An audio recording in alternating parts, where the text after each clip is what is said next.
everybody. So in this time we're talking about the bound currents in the field of magnetized object. So we're talking about before that M is the magnetic dipole moment per unit volume, or I was think about as little m over v. Um, so now the point is, what if we have an object? Well, we're gonna have a lot of dipoles in it, and we're gonna have to find what is the um, vector potential of a dipole.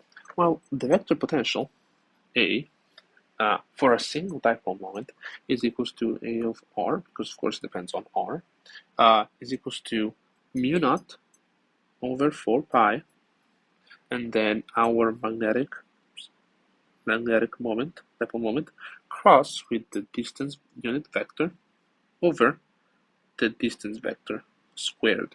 Now, of course, you can say that for multiple particles, this one becomes a sum of I is equals to 1, 2, the number of n of particles that you have, so I, and I. However, this is just something we don't really need to learn as we talk about objects, not single dipole moments, and we're going to have an infinite amount of dipole moments in it. So, one thing that I want to think of is an integral. As you know, you can always use an integral to talk about objects instead of single particles. It's going to be equals to mu naught over 4 pi. This won't come out of the integral, of course, because there is constants.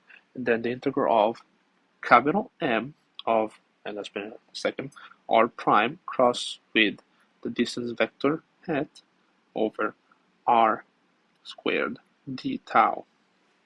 So now, when we're talking about a volume, it means that we're not talking about a single particle anymore. We're talking about a number of volume particles. It means that the dipole moment given by that will be m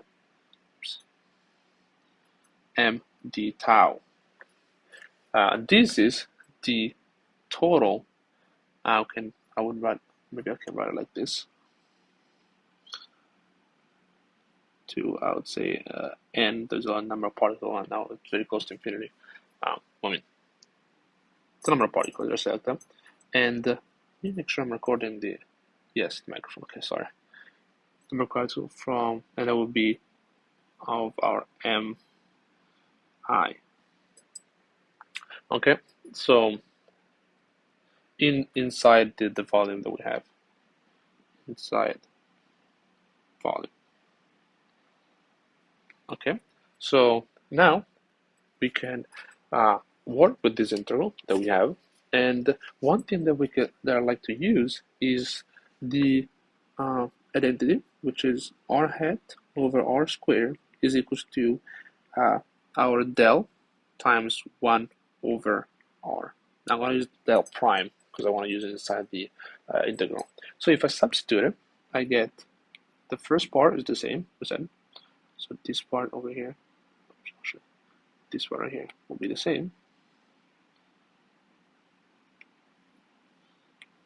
And then cross product with our del prime 1 over r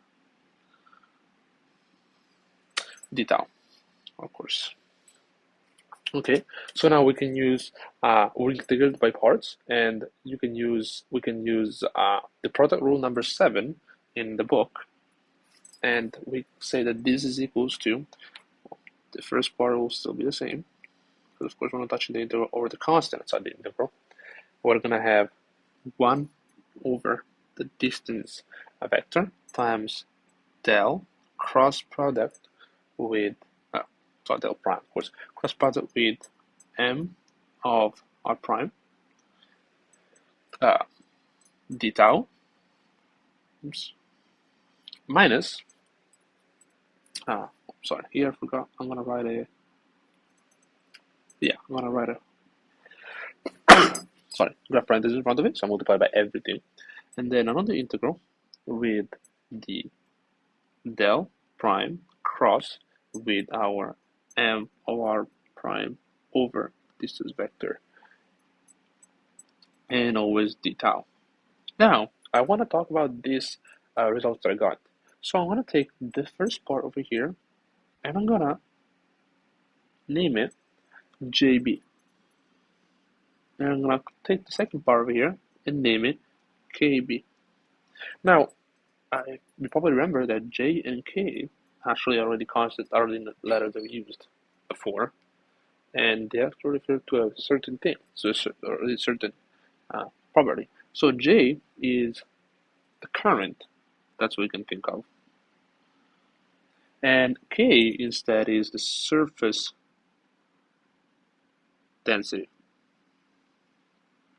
Now, why do we have a B? Well, in this case, B stands for bounded, so it means that whenever we take the uh, like Gaussian surface, then inside the surface, or inside the volume, actually, we will have a this current or this surface density.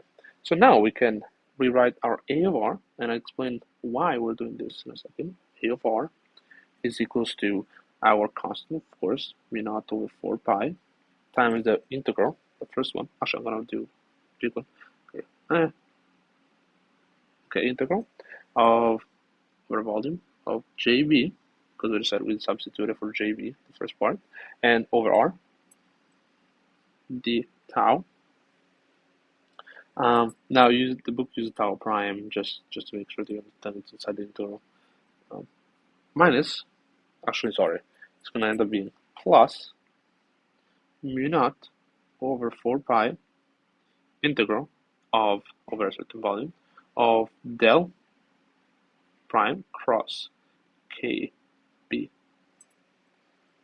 Yeah, no, my bad. It's not a del. This part over here is KB without the R. So I would actually do something like, there we go. And that's KB. So I have, oops, M R prime over the distance vector d tau prime. And this is the final answer. So now why do we do this? Well, because now we can break it in parts, and we understand that the vector potential is caused by the current flowing inside our wire and the surface density we have. So for example, when we have a wire, let's go draw a little thing over here. We have magnetic dipoles inside the wire. So over here we have magnetic dipoles that are moving around, and these cause a certain vector potential. And then we have another surface density over here, and these cause, now I'm just drawing like this, it could be like this actually. Anyway, these cause another vector potential. So in this case, we're just adding them together. And as you can see, it's better to see it this way because we don't have the complicated R hat and R squared. Now, we have pretty much the same thing over here, MR, and then we're adding a JB, but we're solving it on the R hat and R squared. And I think that's an easier way to think about this. I also like to think about the fact that JB, actually, I already wrote it before, I believe. Yeah, well, JB is equal to this part over here, right? So let me just rewrite it. JB is equal to the curl of the magnetic dipoles. So if you think about it, JB is the curl of the magnetic dipoles, as I said. So it means that around the magnetic dipoles, we're going to have a curl over here, and this is what is our vector potential A that we're finding. Instead, for our KB, we have M cross N hat. N hat, instead, is simply the vector perpendicular to the surface. And of course, we know that we want to need perpendicular to the surface because our dipole is affecting on the outside in a way that is perpendicular to the surface.